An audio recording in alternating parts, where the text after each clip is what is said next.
Great evening to you, Instagram. We are here for Mind Shift Monday, where we are shifting our mind and changing all aspects of our lives. We are here for the second Monday of 2024, and I have Celeste, who is coming on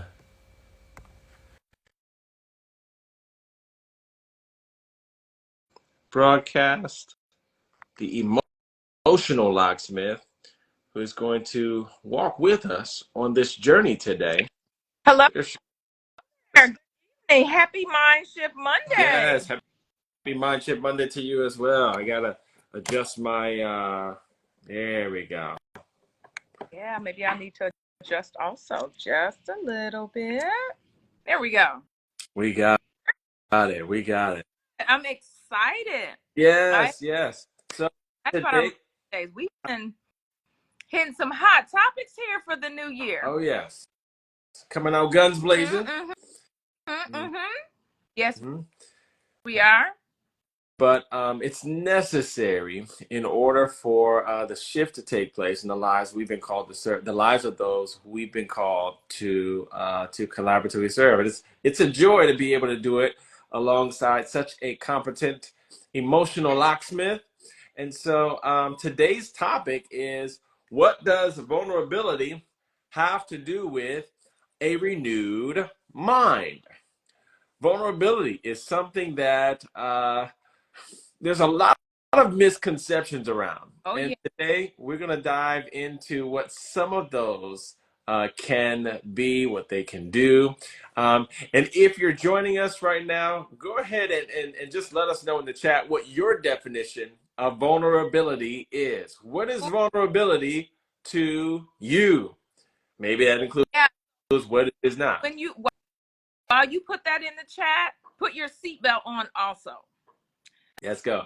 Because our pre-discussion was fire, and we don't know what God is going to do. Remember, we don't really do a thorough discussion on our topics because we just want to be authentic and we want you guys to be present for that conversation. So this vulnerability piece, if you aren't ready, it's going to shake you up a little bit. In a good way. Yeah, either way. You either will or you won't by the end. That's it. So Celeste, let's start out the gate while people are letting us know in the chat. What is your definition of vulnerability? What is vulnerability to you? Let us know in the chat. Of course, it's a textbook definition, but let's go with the real people regular Come definition. on, give it to us. Vulnerability is the ability to open up and allow someone in, sharing information that allows them access and oftentimes brings you closer. But vulnerability doesn't always bring you closer, and we're going to see why in just a little bit. But it is your ability to open up and share with someone and allow, giving them deep, dark, not even dark. I apologize. Let's not even do dark because it doesn't have to be dark. It could be great stuff. But it really is sharing. And it's not always intimacy. As you can tell, I'm like, but we'll talk about it in a moment, guys. But for now, let's just say that vulnerability is you opening up and being able to share very intimate pieces with someone else. Yeah, and I would echo those sentiments and say vulnerability is definitely this concept of sharing. So sharing the experiences of one's inner emotional state of being with those who've earned the right to know our stories. And hope. So that's one of the things that I wanted to mention. Of course, I haven't shared with you, Danny, is vulnerability. Sometimes people do it even though people haven't earned the right. Mm-hmm. But we'll talk about that in just a moment, huh? We are going to talk about that. If you're just joining us, go ahead and put your definition of vulnerability in the chat. What is vulnerability to you? I think they're scared. They don't want to get it wrong, but there's no right or wrong. Come on, y'all. No worries. Now, as we're inviting people to join us there in the chat, I wanted to talk about why some. Okay, we Being easily swayed. Okay, I look forward to addressing that. that's interesting. I want to talk about, even before we go there, what many barriers to vulnerability, those I've been blessed to work with, exist. One of the big ones, the principal barrier for vulnerability, oftentimes is shame. Shame is what keeps us running and hiding. Like, Yeah. we're hiding our true selves because we don't feel as though if people could see who we really are, what we really struggle with, what we really don't know, that they would have a lower Yeah. estimation of us. Yeah. That they just might not love us or accept us, and it prompts us to oftentimes pretend and put the cropped and edited version of us on display, which we'll talk about that in just a moment. But what does vulnerability have to do with a renewed mind? So, Les, I'm going to turn it over to you so you can walk us into. How dare you? So, this whole thing with vulnerability is such a deep topic that we're going to give you guys what we can, but this could go on. This could be a whole weekend, honestly.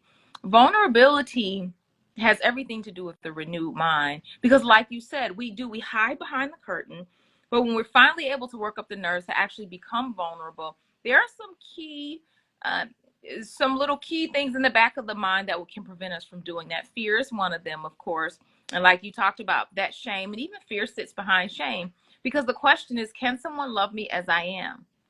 Hmm. And that's always the thing that keeps you inching up to vulnerability. If if I share, can you still love me as I am? And so the can you still love me as I am will have people run away from some very good, healthy relationships that have the potential to be positively life changing. But we run. That vulnerability piece is deep. So if y'all don't hear anything else right now, before we get into the real deep stuff, I want you to open your mind up to the idea that vulnerability, healthy vulnerability, is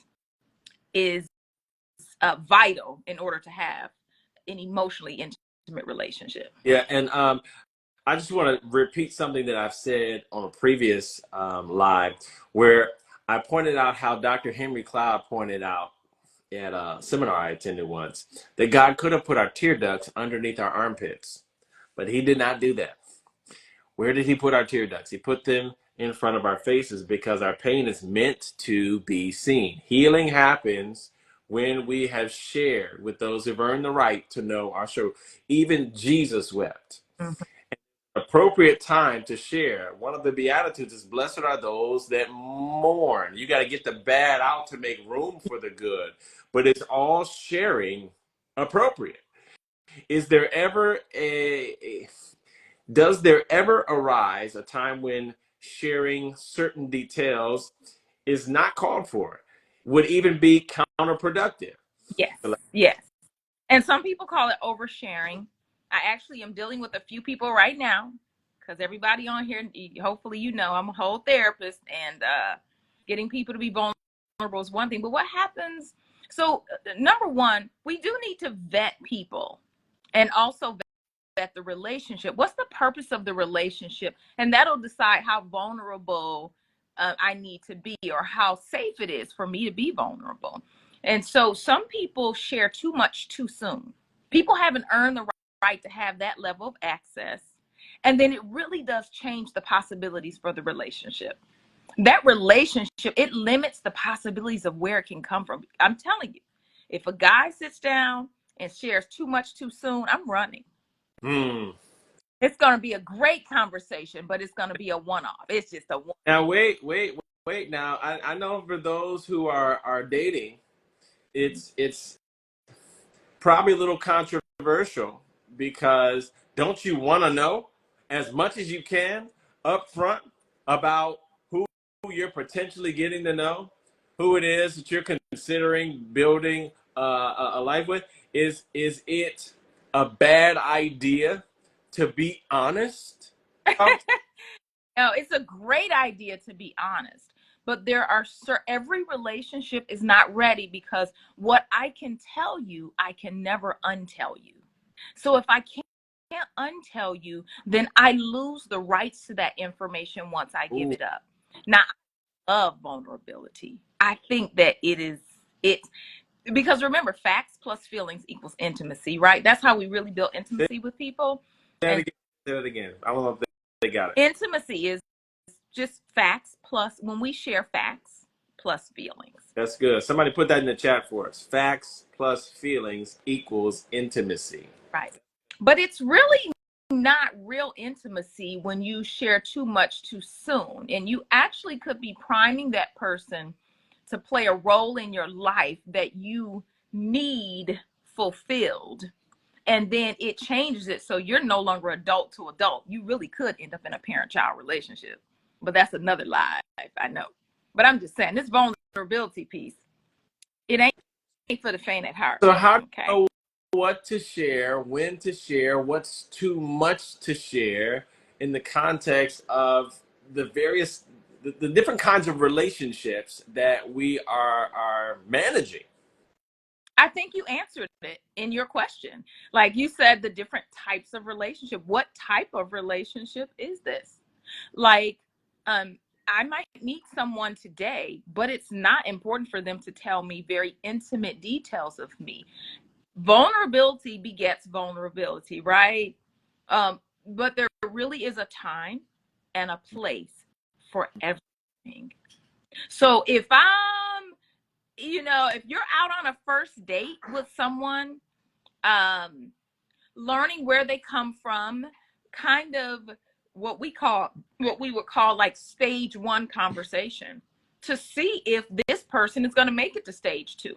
So I know if I'm talking to someone and they are already degrading, let's say they're degrading women, or they're talking about, you know what I'm saying, how, if they share that, man, you know what I'm saying, if we're not physically intimate by week two, something's wrong. I already know that. You already know that person is not ready. If you're looking for a long-term relationship, that person is not ready for a stage two of the conversation. That is, you learn, and then you share, you vet the person, because the person needs to earn the right to the access to your heart. But what do you think? I'll come back to what I think. How does someone earn that right? Because we know that without vulnerability, there's no growth, there's no progress. Because you can't transform into a new person if you're pretending to be that person Yeah. already. You gotta have some safe space where you can just be like, hey, I'm actually struggling in this area. Like, where do you draw the line in terms of You need to know who you need to know who you're dealing with and what they can handle before you start sharing. Like, I need to know that it's a safe space. Safe space. I know that someone is safe based on the information that they even share with me. So I do this all the it time. down? If someone shares other people's information, other people's, deep, dark secrets with me, way too soon, or if then I know that I'll be on the chopping block too. Like, there are certain things that you can kind of tell. And if someone, you, interesting enough, I think we know intuitively what's too much at different stages if you are sensitive to intuitive leads by God, if you're sensitive to them. The only ones that I know that overshare are the ones that really aren't sensitive, Okay. because then they make it about them. It's not even really about the relationship at that point. If I'm oversharing, it really is all about me. And my ability to get something off my chest. Ability to get something off my chest and to prime you to be maybe what somebody else wasn't to me. Sometimes that's a parent. Yeah. So it's to change who you are. I project things onto you. Just I'm gonna make you who I really need you to be. Mm, that's important. That's important. And why we're discussing this is because we're all about mind shift Mondays here, where we have the power. We hone in on this power that we have to change our realities. We can change our own realities. Yeah. Key component of that is vulnerability, because we can't do very much on our own.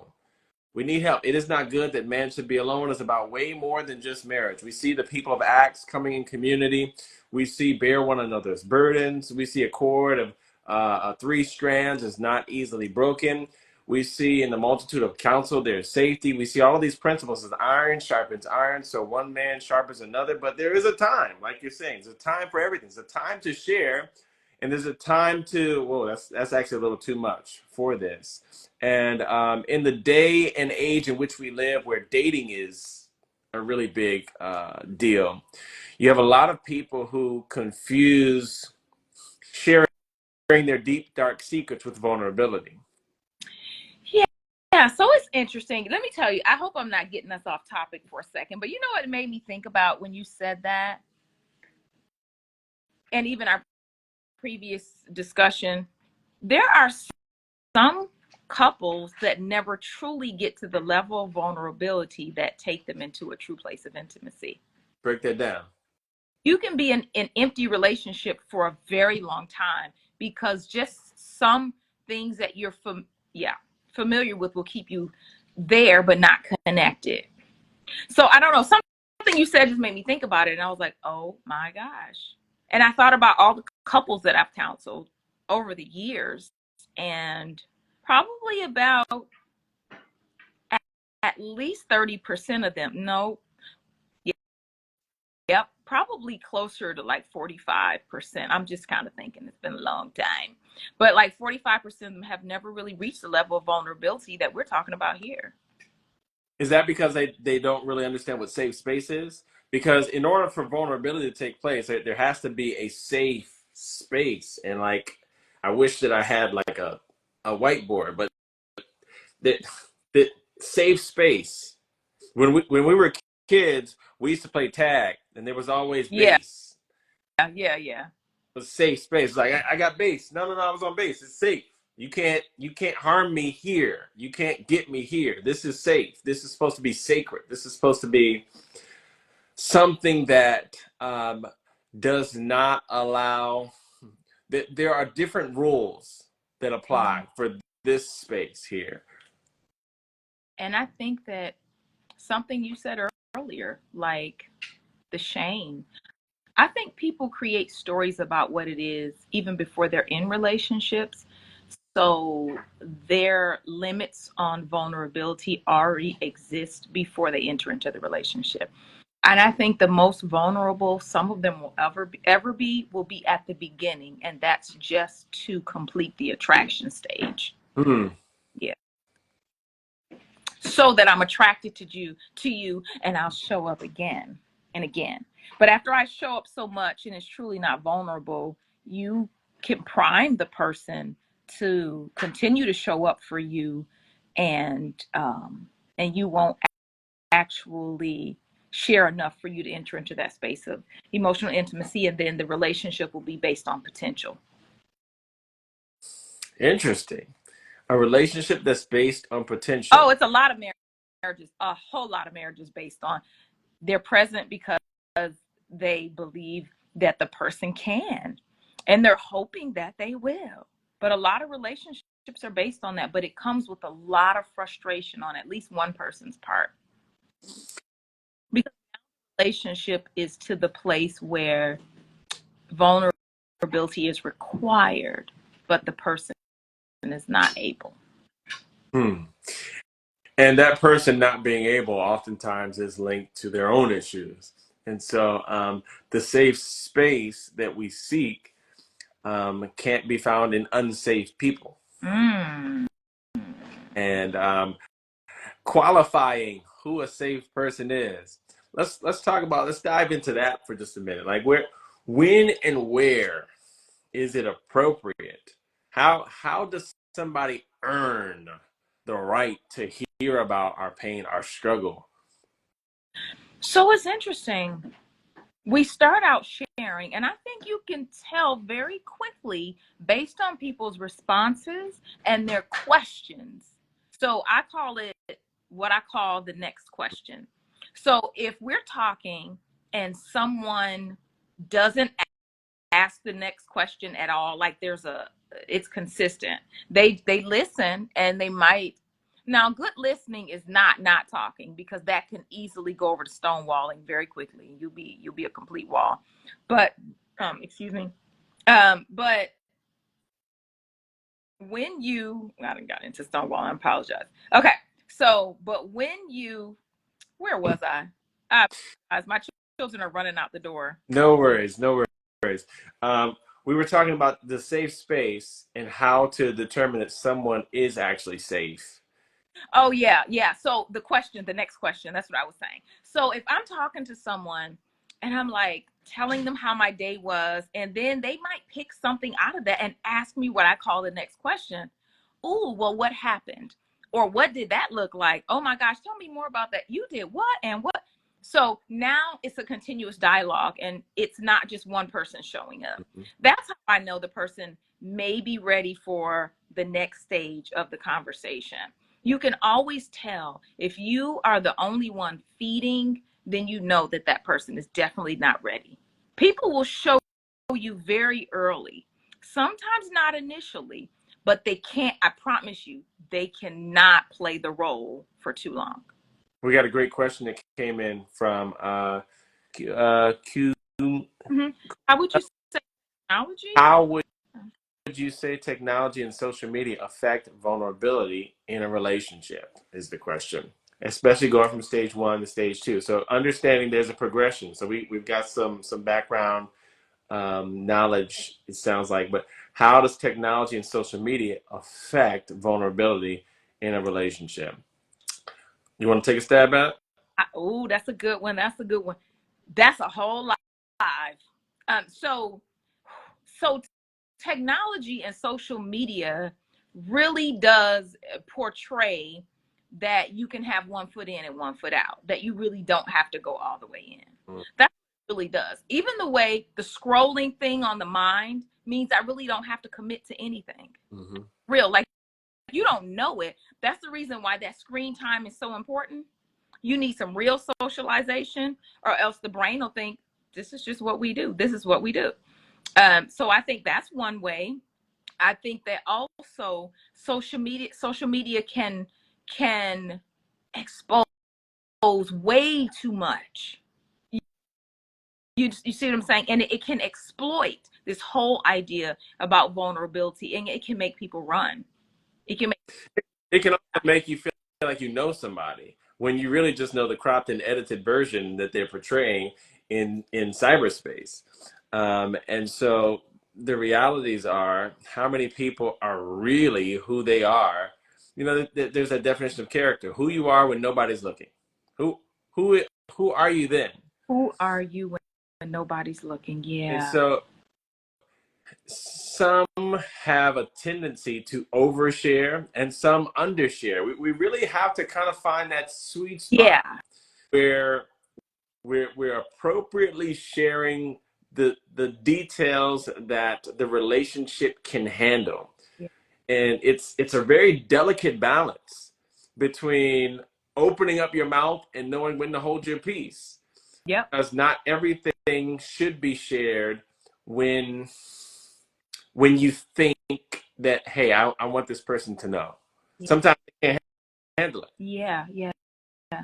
So yeah, I think I think you need to identify who you are first, so that you can identify what your needs are, and to make sure that when it comes to sharing, that you are in expectation. You know, people are hoping that this person is going to be able to fulfill. I did a social media post a few weeks ago on making sure that you're in relationships where you're wanted and not necessarily needed per se, in an unhealthy way. Because when you get into those, this whole vulnerability thing is going to be all messed up. So I would say identify who you are first. That's That, I mean, that I need to know who I am. My you know, I need to know, I need to know triggers. Like I just need to know, I know me very well. And that comes from me working on just me loving myself. And so I've been able to create healthy boundaries. I've been able to, so for me, I worked on myself. I've never been one that's quick to move on with this person or that person because I understood the detriment and that the expectation that this person would show up to be this in my life was unhealthy. So I say work on you first. I say work on you. Let's make sure that when you enter into that emotionally intimate relationship, um, that you don't show up with unhealthy expectations. And I think some of it God really does take care of. I would love to know what you think from a man's point of view, but I really do think it takes care of the that unction of kind of knowing what you should share. I was in several conversations today and noticed it was happening. But there's different kinds of vulnerability. I think it's worth mentioning. There's guy-girl vulnerability. There's guy-guy vulnerability. There's girl-girl vulnerability, and there's a time and a place for certain kinds of sharing. I think to only happen in the context of appropriate gender, mutually exclusive gender relationships. Case in point. So I have on this platform shared my own struggle in areas of sexual purity, Mm-hmm. and one of the things that I learned was it's a necessity to have men that you can connect with. That's not something you should be putting on your significant other. Now, it's not to say that they can't be a part of the process, but they're not your accountability partner. Right. And that's going to lead to a strain, all kinds of strain and difficulty when it comes to your relationship and its ability to move and evolve into something that's better, that's transformative. And so, guys and girls sharing in the context of a romantic relationship early on, I think there's a lot of variables to consider. Mm-hmm. But I do think that some sharing needs to happen in gender appropriate rooms. That's Um, a lot of times we try to break the rules and we end up breaking people and bringing an unnecessary strain on certain relationships. Absolutely. And you just brought up just something completely different, which I think is really important and people need to know because you might have one person that again with the expectation, like you can have a man with the expectation that and I know some, as that have been clients that show up, believe it or not, ready to be more vulnerable than the woman, but that comes with an expectation that there are, as he is vulnerable, that they will enter into certain spaces in the relationship kind of also. So there are some things that person and his struggles need to be shared with another Yes. man as opposed to a woman, but it ends up leading them. So, Mm-hmm. so let me ask you. So are you suggesting that certain guys come leading with what seems like vulnerability to kind of get in these soft, comfortable places with the female counterpart in order to progressively move into physical intimacy? Some of them do. And let me say that a lot of them that do that, some of them, because I will never say all because that would be inaccurate, would some of them narcissists do it all. They start relationships out like that all the time. They just do. That's a part of what they do. Narcissists show up and they seem very vulnerable, very honest, very transparent. And that opens the door for the person to feel safe. And then that person feels so safe that they do things that they do when they feel safe.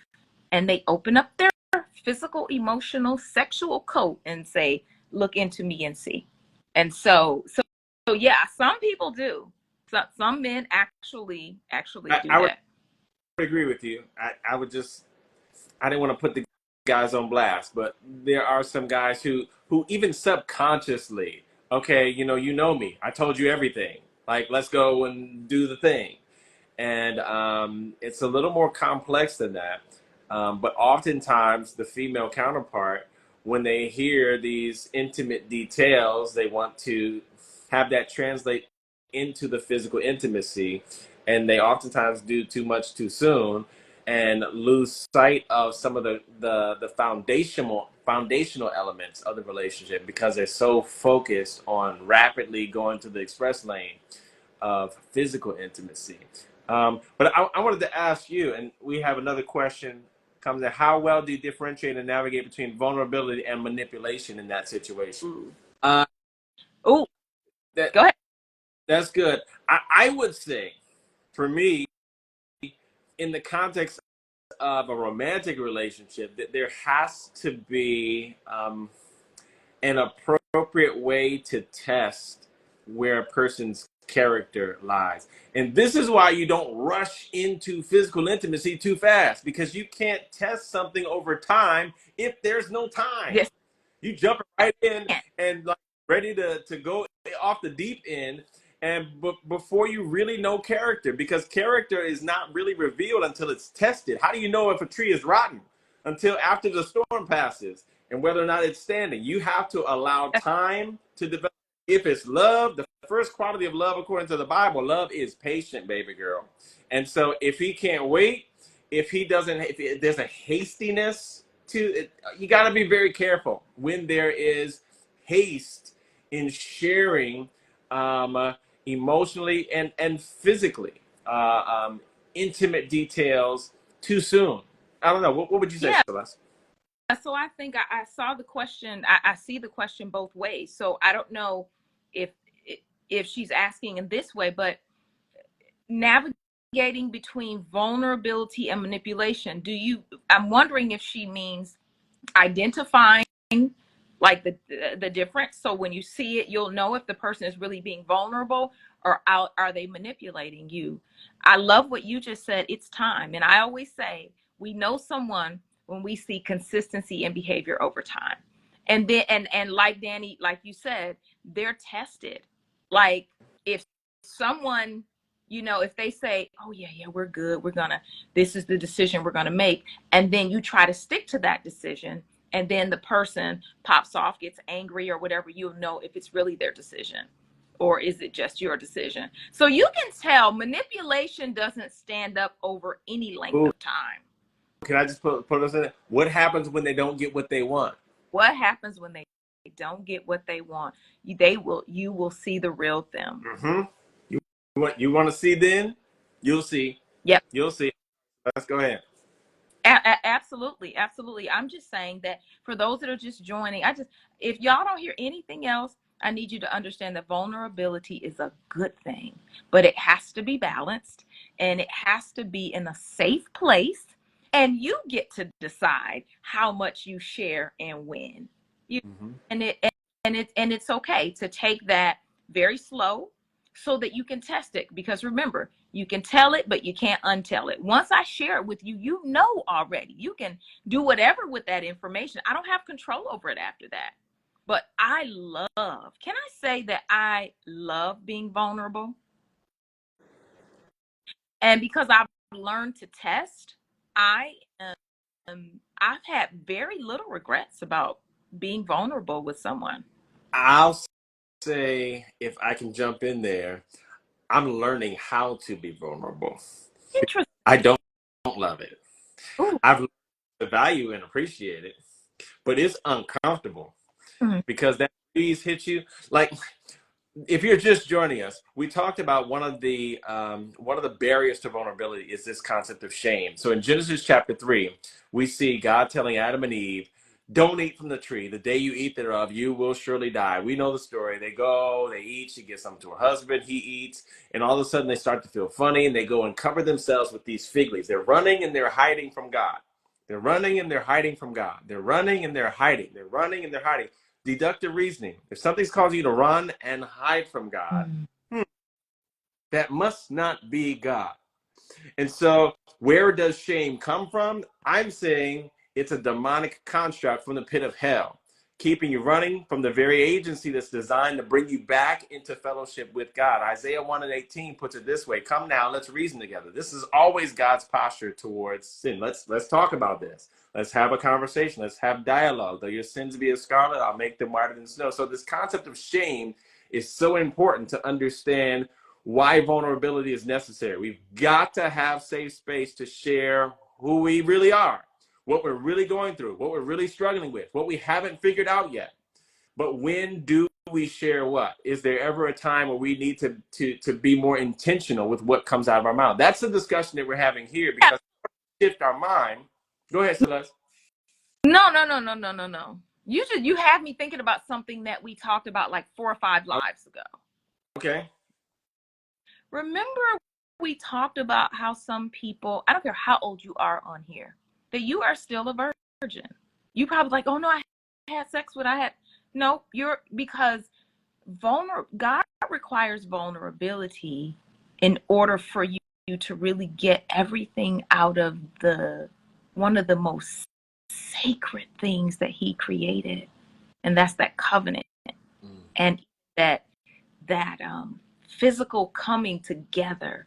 It requires a level of vulnerability, true vulnerability. I don't mean the kind that we're talking about that's the oversharing, that somebody just pops off and tells you their whole life the first time. I'm talking about people that are healthy enough to give people access to their heart at the right time. Ooh. And share. And I think that it's on another level. That's why I said I love vulnerability. Mm-hmm. I don't know. See, you and I could get into an argument on this part if Come I on, say it. go ahead. I love it. I love the arguments. And come for it. I'm I here would for it. venture to say that while I do know a lot of men, but I'm a therapist though, so they trust me. So I might not Yeah. count. Women, it seems to be women tend to be a little more vulnerable and open. I know. They're more vulnerable than men. Yeah. I argue with you there. That's absolutely true. Men don't know. We weren't allowed to say that we had emotions. We bottle it up on the inside because I'm a man. I don't get sad. I don't get scared. I'm not nervous. I know how to do everything. Really? Really? How? You know, so attractive. I hear women say it all the time. It's so attractive for a man to just open up, put his head on your shoulder, and just pour out. Now, interesting enough, if somebody did that on a first date, that's some unhealthy Thank you. vomit. She said unhealthy vomit. Come on. So, and that's just, it's not going anywhere. You're not getting to the next conversation and stages nowhere. But this, and I know that this live can't go on forever. I'm just saying, my prayer is that the people on the live today will ask themselves, what's my true definition of vulnerability?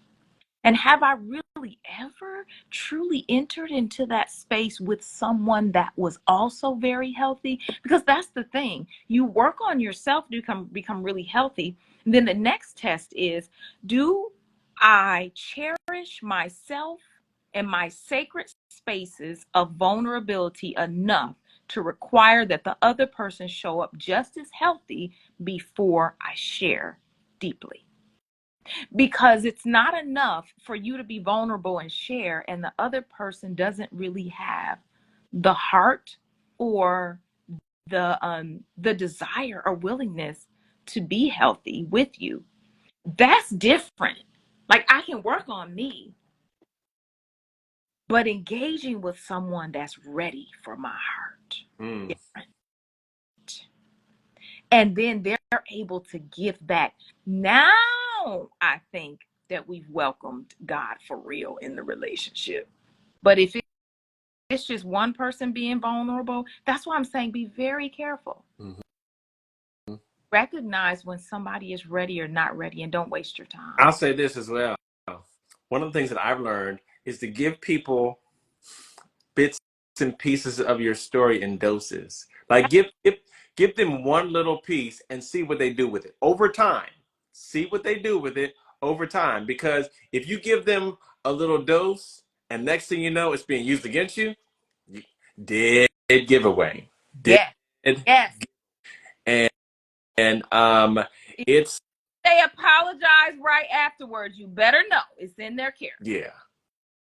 And when people show you who they are, please believe them. Immediately. Believe them immediately, because you're going to end up, that's an unnecessary hurt, an unnecessary pain, that we need not have. While vulnerability is absolutely necessary, we have to know when to share what and how. And that's what this discussion is all about, because we've got to get out of shame.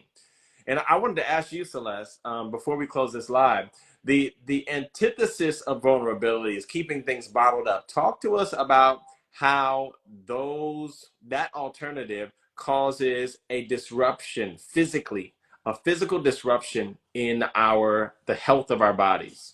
So now you opened up a whole new can of worms. Just very quickly, I'm going to spit out in about 15 seconds how it affects the colon.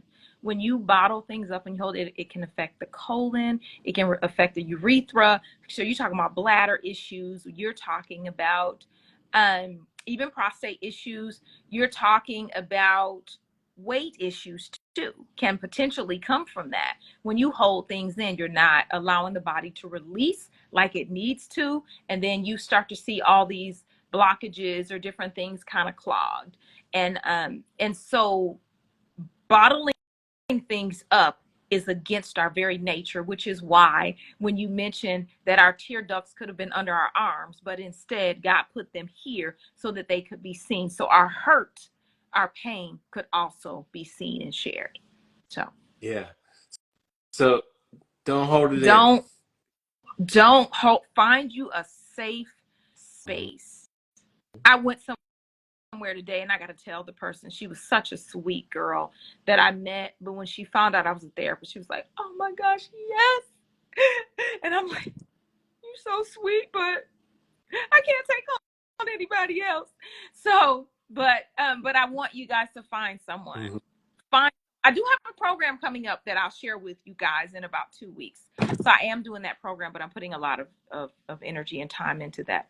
But I want y'all to love yourselves enough to safeguard your heart while giving in doses, never holding it in, and finding a safe space. If you do need to emotionally vomit, let it be with someone, you know what I'm saying, that you're already in a relationship with, or that's a professional, and where it's welcomed. I wanted to make sure. Now Trinette gave her definition of vulnerability as for her it's being easily swayed. So can I say the way that you worded that tells me that's been your experience with vulnerability, being easily swayed. So I don't know if she's saying that when you are vulnerable, that the person can use that information to kind of control you and take you into, you take you different places in the relationship. I'm not sure. What would you say, Danny? And being easily swayed as a definition for vulnerability, I, I would I would say that I understand the perspective, but the purpose of vulnerability isn't to change somebody's mind. Yeah. The purpose of vulnerability is to just kind of release these emotions, because when we bury emotions, we bury them alive, Yeah. and they absolutely will come forth with a vengeance and demand our attention. And so the purpose of appropriately sharing with those who've earned the right, whether it's of a sustained, unique kind of relationship over time, or if they're a professional, that professional, it doesn't need to be swayed per se. They're there to be support. They are there to walk you from a state of hurt and brokenness and pain to healing and restoration and renewal. Whenever we have this idea of vulnerability being transactional, I think that's a red flag Yeah. that leads into um, some of the things that we mentioned before, where you kind of have this needy, and all manner of dysfunction comes from that. So I would argue that true vulnerability doesn't need someone to be swayed. But oftentimes, if that's what's happening, it should kind of make our antenna go up and say, hey, um, this person is sharing, why are they sharing this with me? Are Yeah. they trying to get me to take a certain action? What happens if they don't get what they want? What do they do with my heart then? What do they do with my vulnerability So then? let me ask you this as we close out. I know we can't really measure it, but how long do you stay in a relationship where it lacks intimacy and there is no exchange of vulnerability? Like, That's a tough question. I don't think that there's an easy there's answer. First of all, a number is we can put on it. say it again.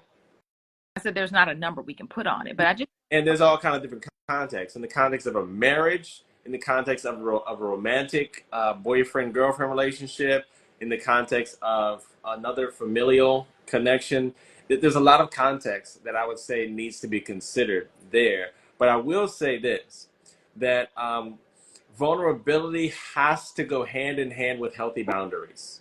ooh, say it again, say it again, say it again, say it again. Vulnerability has to go hand in hand with healthy boundaries. And understanding the concept of boundaries has nothing to do with the other person, it has everything to do with you and what you choose as a result of their actions and their behavior. And can I We, say that that was one of the for me to see if I really loved myself. Actually um, implement and reinforce boundaries. Because when you put them in place, people around you, they're not used to you actually having boundaries.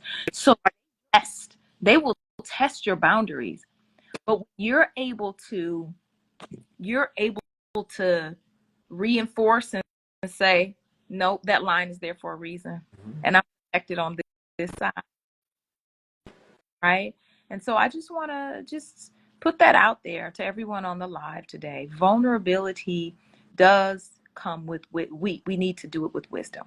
We need to be vulnerable with wisdom. Yeah, yeah, don't cast your pearls before swine. do it.